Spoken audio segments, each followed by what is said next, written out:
Les têtes sont basses et les visages déçus après la défaite qui envoie le Léopold disputer les playdowns. Ce qui s'est passé sur ce deuxième tour, premier tour, voilà, c'est fait, c'est quelque chose de fait, on ne peut plus revenir. Je pense que maintenant il va falloir réellement se consacrer et aller de l'avant. On a grandi sur cette saison, on a des éléments qui sont révélés, d'autres qui sont confirmés.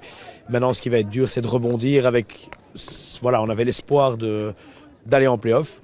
Malheureusement on est en play-down, maintenant il faut rebondir, il y a 2 semaines pour préparer la suite du championnat et donc 6 matchs encore à jouer. En début de rencontre, c'est pourtant le Léo qui se crée la première occasion. Jordan lance Florian Villain dans la profondeur, mais sa tentative est stoppée par la gardienne louvaniste.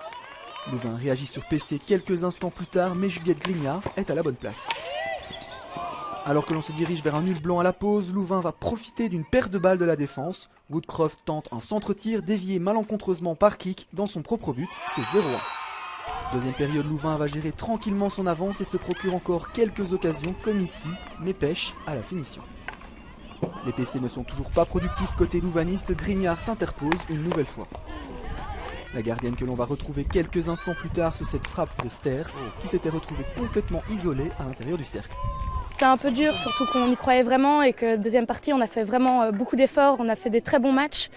Et là, on voit très bien qu'on n'est pas du tout en dessous d'elle. Mais bon, notre souci, c'est qu'on a du mal à marquer et ça s'est vu dans beaucoup de matchs. Et de toute façon, là, l'Antwerp a gagné, donc même si on avait gagné, on aurait été dans les playdowns. Mais voilà.